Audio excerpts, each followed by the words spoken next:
Control never looks like control. It doesn't come with chains or commands. It comes as seduction. Niccolo Machiavelli understood something most men still don't. The most effective way to dominate someone is to let them think they are free.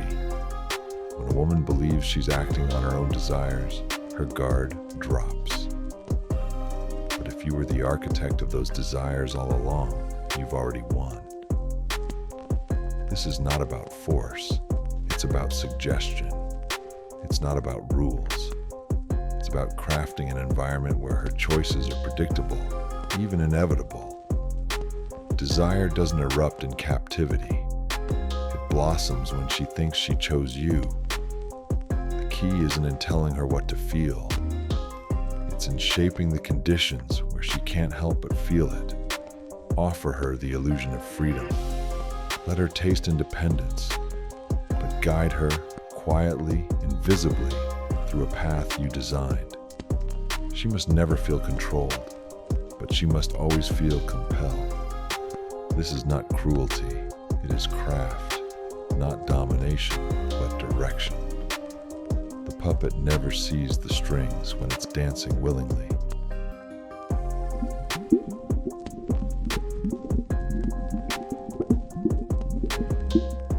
Emotions are not obstacles, they are levers. And if you understand them, not just your own, but hers, you hold the blueprint to influence. Machiavelli was never interested in brute power. He was fascinated by subtle manipulation. The art of turning emotions, fear, lust, curiosity, jealousy, into instruments of control. Because at the heart of every desire is attention. And the man who controls that tension controls the woman. Let me explain. Women are not drawn to comfort, they are drawn to contrast. The push and pull, the heat and ice, the uncertainty that haunts and excites. That's the crucible where attraction is forged. To master this, you must become a mirror and a mystery. Reflect her emotions, but never fully. Give her just enough validation to feel seen, not enough to feel secure. She must lean in, reach out, wonder. Make her feel like she almost has you. Not quite. Let her feel adored in one moment, then withdrawn in the next. This isn't confusion. This is chemistry. Just like the ancient alchemists tried to turn lead into gold, you're transmuting fleeting emotion into attachment, into obsession. But beware, this is power, not play. And power demands responsibility. Use your presence to elevate her, not diminish her. Let her feel more alive around you, more feminine, more chaotic, more beautiful, more seen. Because a woman will never forget the man who made her feel everything, not by chance, but by design. This is emotional alchemy. Fire doesn't burn randomly. You tend it, you feed it, you control it. Not with force, with feeling.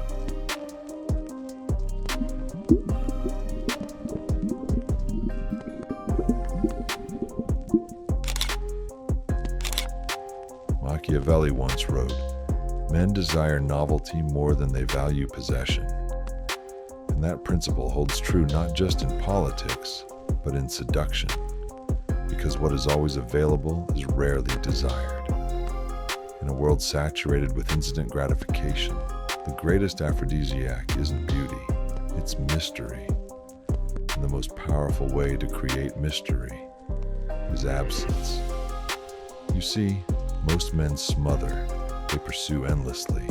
They flood her phone, her mind, her space, until she can't breathe. But the man of strategy withdraws. Not out of insecurity, out of design. He understands that presence builds comfort, but absence builds value. When you step back, you allow her to feel the space you once filled. The silence you leave behind is louder than any words. It echoes with questions. Why did he pull away? Is he thinking of me? Did I lose him? Or is he just beyond my reach?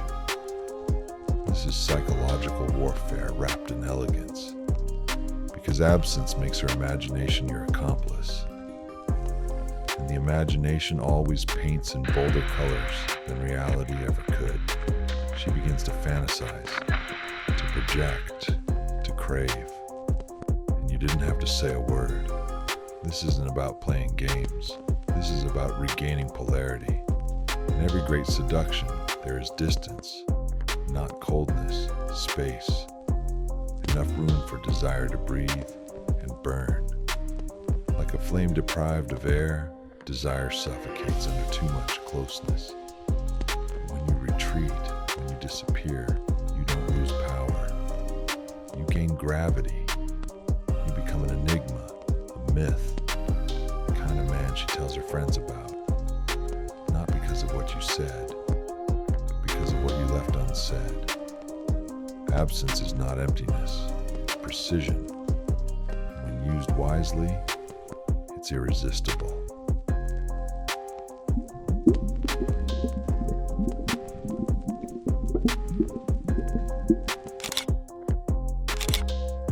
There comes a moment in every man's journey when he must answer a single question. Do I chase the flame? Or do I become the fire? Lust is intoxicating. It flatters the ego. It whispers promises of pleasure, of conquest, of domination. But like all illusions, it fades. Legacy, on the other hand, is cold, unforgiving, demanding. It requires sacrifice. It doesn't purr, it roars. It doesn't seduce, it commands. Machiavelli understood this paradox, that the greatest threat to power is not failure, but distraction. Every empire that crumbled, every king that fell, every warrior that lost his edge, did so not at the tip of an enemy's blade, but in the arms of comfort. Helen of Troy didn't wield a sword, but she burned cities. Cleopatra didn't fight in armor, but she brought rulers to their knees. Lust is the oldest weapon, and it's not always wielded by the one you think.